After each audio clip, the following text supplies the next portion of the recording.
Thank you so much for your kind introduction, Gila, and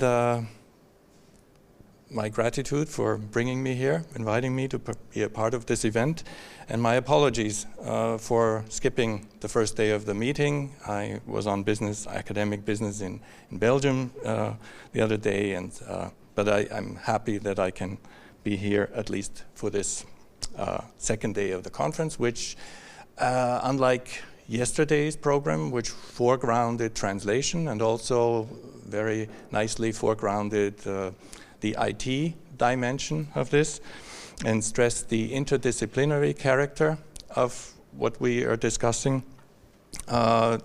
This morning, I think we will foreground interpreting, and this is, of course, what I'm all about. And since the meeting is interdisciplinary, I would like to start out with a few words about conceptual distinctions, which may be obvious to the translation and interpreting studies people, but maybe not so obvious to our colleagues in engineering.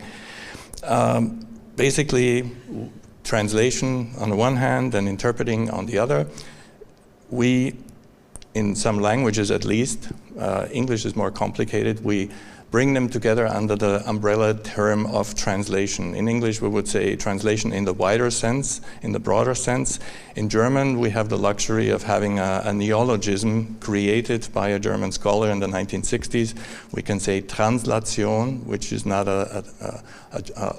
doesn't overlap with another German word. So we have a hypernym, and then we can discuss the T and I and try to contrast these. And so one issue before us is, are they different? How are they different? And this is also what this scholar who introduced the term and the distinctions has offered a solution for. And Otto Kade stressed the immediacy of the process of interpreting. It happens now, and this temporal factor of immediacy is widely considered in our discipline the defining criterion within that sets apart interpreting from other forms of translational activity. But now we have a problem when we bring in machine translation, because machine translation, as you all know if you've tried it, doesn't take much time to deliver its output. It is called by some people instantaneous or even real-time translation. So if immediate performance is the defining criterion of interpreting, any kind of machine translation would be a form of interpreting. So we have a problem, and that can be solved, I think, by adding to the semantic scope of immediacy also a spatial dimension. We can imagine immediate communication without any intervening distances or obstacles. So within one situation, when the communicating actors are together, if that happens, we would consider that another defining criterion for interpreting. So interpreting is situated or embedded, there are other adjectives we could use, and especially embodied. And these distinctions, I think, will come up when we consider the topic of my talk, which is about automating this activity of interpreting. One way I also like to characterize it, interpreting being live production of messages, of meaning, for live use, for real-time use. And so this is what some people also refer to as machine interpreting, putting the M in front of the I. We know that there are different forms of this. You can use computers and software to aid or assist the interpreting process. We speak about CAI, computer-assisted interpreting, mainly using tools like automatic speech recognition, but this can be used as a first step to be complemented by machine translation. So you get a lot of computer assistance in that setup. Or you can take this one step further and do what is called by some AI by AI. Our topic, the topic of this event is AI for T and I. And so what's AI by AI, it's augmented interpretation by artificial intelligence. And, you know, there is an issue that I've raised whether we would call this interpreting. Maybe we have more time in the discussion or in this afternoon to say whether we, against the background that I've sketched out, whether we'd still call this interpreting what the machines are doing. But anyway, what we understand by this process is usually a setup where a cascade of 3 steps is run through: speech recognition, machine translation, and speech synthesis, text-to-speech synthesis. There are other alternative approaches under the heading of end-to-end approaches to automating interpreting, but we won't go into these technical details. The point is that machines have been developed and software has been developed to automate interpreting. And that leads us to, I would suggest, reconsider some of the conceptual boundaries between translation and interpreting. One term that we could use would be live translation, because that's machines also deliver immediate live translation. But again, what would be the difference? And I think this phrase that I suggested earlier might help us make a distinction. A much more drastic distinction could be that if we use machines, it's about calculating probabilities for patterns of written words, whereas in interpreting, it's about bodies interacting. So stressing the situatedness and embodiment. I've done so in a recent article. Maybe that's another point for discussion I won't bore you with now. But in addition to these broad distinctions, we also need to discover the modalities. So when I talk about automating interpreting, there are many questions to be asked. What kind of interpreting? What settings? What modalities?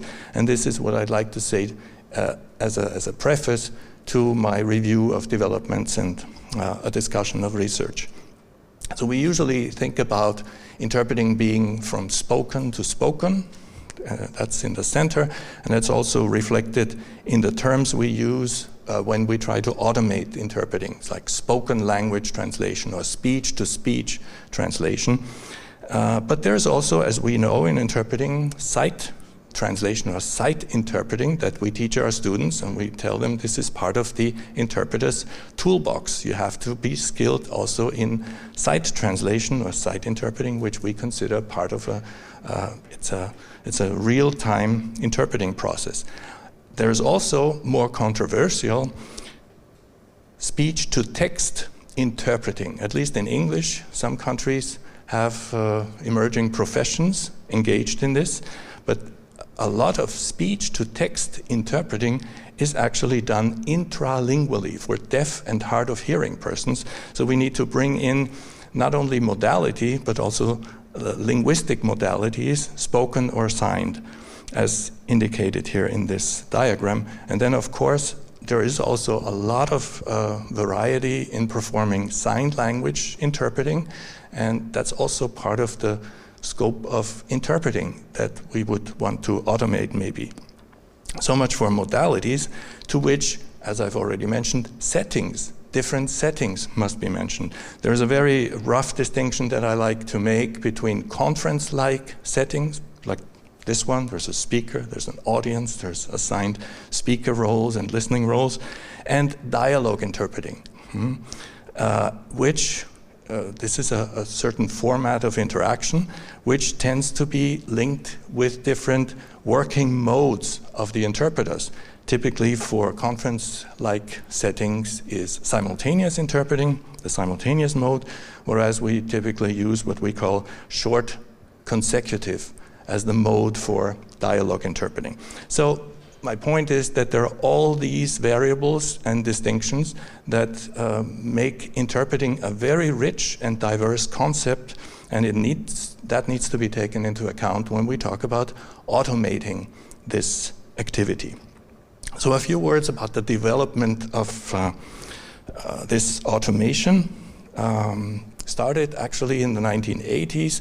Interesting, there's a major pioneering work done in Japan, and the starting point there was automating telephone conversations. Telephone conversations. So they talked about automatic telephone interpretation. And I'd like to stress that because most of us are, and also students here in this program, focusing on conference interpreting, but the starting point for this automation was actually in dialogue interpreting. Important steps were taken in the 1990s by the German Verbmobil project, also focusing on dialogue interpreting. The first mention that I'm aware of the term machine interpreting is linked to people working in that project. Then there were consortia to put this further, and one name needs to be mentioned, really deserves to be mentioned here, is Alexander Waibel.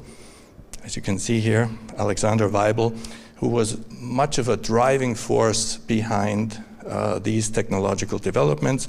For instance, created a smartphone-based app called Jibigo that was so successful that it was bought up by a major corporation and then disappeared, but it's probably still around in its essence. But then Alex Waibel was also involved in the development at Karlsruhe Institute of Technology, creating not only dialogic automatic interpreting, but continuous simultaneous speech translation. And they call it the lecture translator. The purpose was specifically to have German language university lectures continuously translated into English for non-German speaking technology students, for instance. The lecture translator, interesting development in about 20 years ago. So this has been around for quite some time. Further developments are listed here. We all know that there was quite a shockwave sent by the Skype translator, which is just another improved dialogue interpreting software, I think. We tested it in some of our master's thesis, as you could see here. There were attempts more recently to have more end-to-end automated interpreting, the Google Translatotron, and also a significant milestone in this development, a US patent was issued to a colleague in our field, Claudio Fantinoli, for automatic speech translation systems. And the developments continue, of course, but that's just a brief overview of the development. What about some of the practices? Just a few slides to illustrate what has been done before we move on into research. For live translation, I think I've made clear enough that we need to distinguish between what I call dialogue translation apps and simultaneous speech translation. And in the field of dialogue translation apps, I mentioned Jibigo, but there are many others. Most people are familiar with Google Translate for this purpose, or Say Hi Translate. And I'm mentioning also iTranslate Converse, because this was tested at our university in a couple of master's theses. There are others, of course. More recently, I've come across a smartphone-based app developed in Sweden by colleagues focusing on a safe and ethically safe solution for healthcare settings, where ethics and data privacy is, of course, a very important concern. Mabel app, and there are many others, countless others, I'm sure. And interestingly, if we look at the advertising and the reports about simultaneous speech translation, some of these tools look quite similar. There is one company that I will mention in particular that has this device in its advertising, calls it simultaneous translation. But then if you look further, it doesn't really look like a conference setting, doesn't it? And the tool it seems to be closer to a smartphone-based application. But, and this is why I'm mentioning it under this heading, that company, based in China, was also behind the widely publicized use of simultaneous speech translation in a municipal legislature session in Shenzhen, technology capital in mainland China, in which the organizers had always used interpreters, simultaneous interpreters, conference interpreters. Not this spring.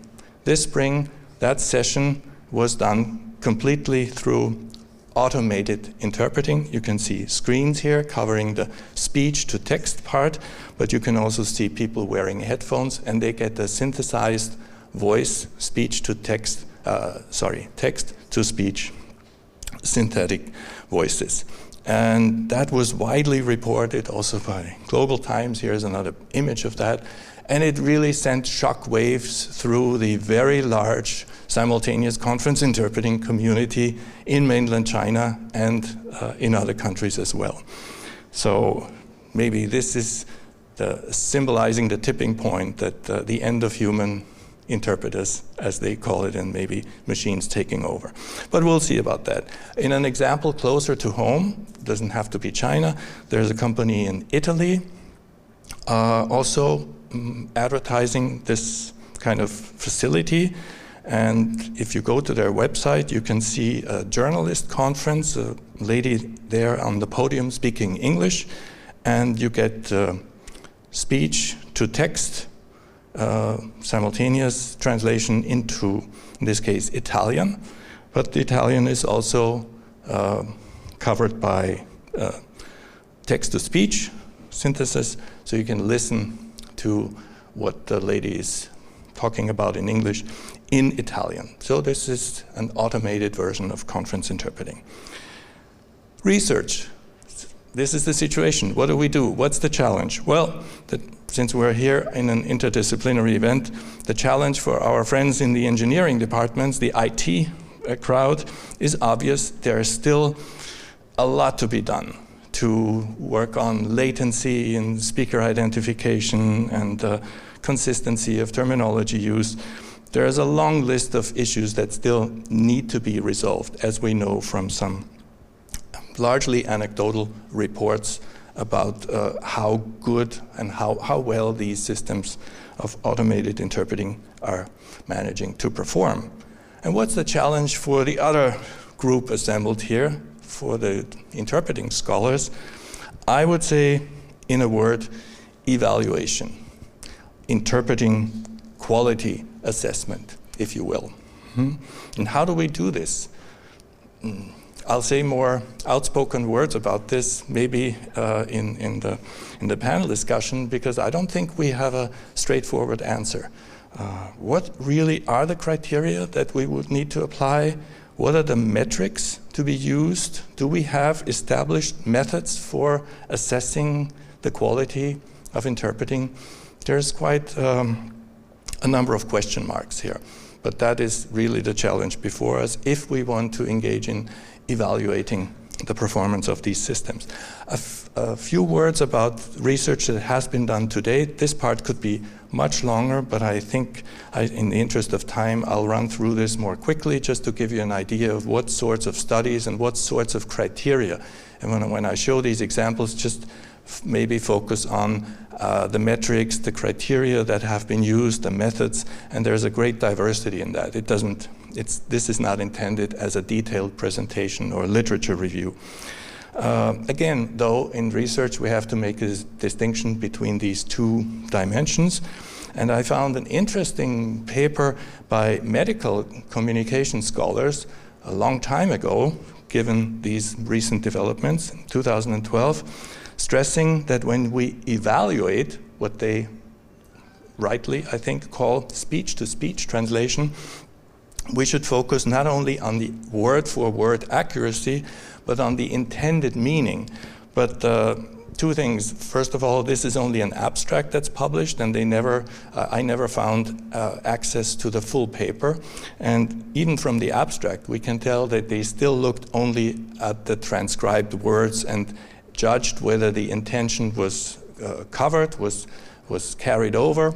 And they even think that accuracy doesn't matter so much as long as the gist, the intention, is captured. So it could be misinterpreted, but I think it's a significant statement that the intention needs to be grasped by the user, but the implementation is another thing. There are so many studies, unfortunately not in interpreting studies, but in the healthcare communication field, where there's a great need for interpreting, and many of these solutions have been tried out in recent years. So there are review papers and scoping reviews trying to make out what works and what isn't working. So this is one review paper that's listed here, and sometimes these papers and the research in the medical field even covers systems giving you only pre-translated phrases. And so the systematic review here by G et al. Makes it clear that this is no good for real bedside communication. You need something like translation apps like Google Translate to really have spontaneous speech recognized and translated. Another scoping review by authors based in Germany gives similar findings. There are some papers that actually lead to very favorable assessments by patients, especially here, based also on observations and interviews with patients, testing apps like Google Translate and MS Translator. Especially Hudelson and Chapuis, the patients are absolutely happy, and also the doctors, to use this app. And luckily, in the conclusions, these authors do stress that it's still no comparison with human performance. Human interpreters remain the gold standard. But in this study, the use of these devices really manages to achieve a very high satisfaction rate. I'd also briefly like to mention that we've been testing these apps in the context of master's thesis at the University of Vienna. One approach is use tasting, just to try to use them in an authentic situation or simulated situation and see what the problems are, what the challenges are. Here's a small list of these. And in one, a real-life specialized vascular surgeon, speaking no Hungarian, spoke to a Hungarian-speaking patient, and using only a tablet-based the Say Hi Translate application in order to do his job and to come to a diagnosis and a recommendation for therapy, and was reasonably happy. Say, I can do my job, we can communicate. This is just one small example of some of the transcribed material in that master's thesis. The word used in German by the surgeon was husten, to cough, and this was recognized as wussten, to know, and that's why the Hungarian output is I know. But this is significant. The second line is even more significant. He says, when I say now, please cough. It has to do with the examination. And then he actually says, now, jetzt. And that's not recognized and never translated. So that part of the interaction, the machine fails, even though it seems so easy. It's just translating a word, a simple word, jetzt, now, whatever it might be in Hungarian. Yeah, and another kind of orientation for these studies is comparative evaluation, comparing different apps or comparing human performance by a recent graduate, for instance, and I translate the app in a simulated police interview. So interesting studies that we've been done. Of course, they're always only snapshots because the technology advances, and what was found out 5 years ago is no longer reflecting what the machines can do. In the field of simultaneous speech translation, the research has centered on what I just mentioned a moment ago, the lecture translator. Obviously, if there is some significant practical implementation, there's also a foundation for more research.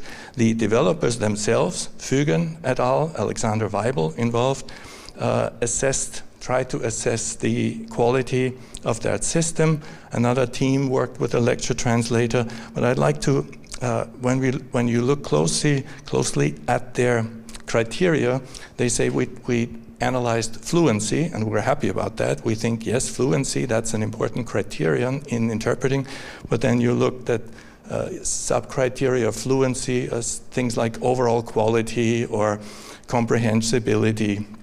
So we still need to do some work on the criteria. I'd like to mention one piece of research by one of us, as it were, Sarah Fünfer at Germersheim, University of Mainz, who tested the performance of the lecture translator in one of their famous Friday conferences, simulated speech events where MA students do the simultaneous interpreting. So there was a comparison quite a while ago, and the results in the perceptions of quality are still very clear. The machine or the lecture translator doesn't do so well compared to the performance of the human interpreters. Fantinuoli and Brandi have also done an assessment, but just to summarize that, based on transcriptions. So when you work just on transcriptions, you get the verbal output, but you don't get the fluency, the temporal features. But the results are fairly clear, that accuracy, machines can manage, but in terms of comprehensibility and fluency, presumably, if that were looked at, it's more difficult. And finally, there is a study you might have heard about if you have an interest in this topic. The WHO tested a speech translation software. It was not one of the two better known ones that I haven't even mentioned this morning, not for any particular reasons, but it was a software called Wordly that collaborated with the WHO, and it was I think the Geneva faculty had some hand in it, supported the effort, and it's a very impressive organization internal assessment effort about the quality of automatic or simultaneous speech translation. They used many excerpts, very realistic, authentic speech material in all the UN's language combinations, and assessed this. The result is fairly clear. As you see, the assessment was based on content rather than fluency and delivery features, but the percentages actually reflect the percent of content correctly delivered, which is only about 40 or 50%. And in addition, it's interesting that they also analyzed for reputational risks, as they called it. So errors that might only involve a word or two, a phrase, but it would be so embarrassing or so misleading that you wouldn't want to expose anybody to this kind of failure of the system. So very limited percentage of content being rendered and a lot of cases of reputational risks in many different language combinations. And finally, a study that really cuts across, or a piece of research that should be mentioned that cuts across these dimensions, trying to cover automated interpreting in the broader sense, in the way I'm presenting it here, by Pielmeier for the CSA advisory, as this outfit is called, about perceptions about. So it's not research evaluating the specific performance, but what do people think about the performance of these systems or the potential performance, and different groups of people were asked.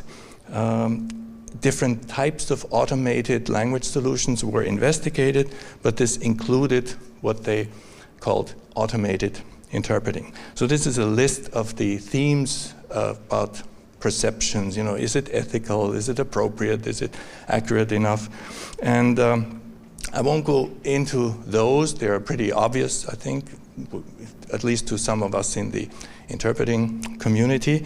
But that report also includes close to 60 so-called use cases that the authors described, and it says, in this situation, if a person wanted to do this in this context, in this setting, would you think that the machines can be used? Are they suitable for use? And yeah, I'd be here another hour or so if I went through all the 58 use cases. It's interesting ideas. I'll just show you two. For scheduling, could you use automatic interpreting for scheduling appointments? And you can see with the green, in the green column, if it's pointing to the right, it's like from -2 to +2. Yes, I think it would be appropriate to use it. So this is fairly positive.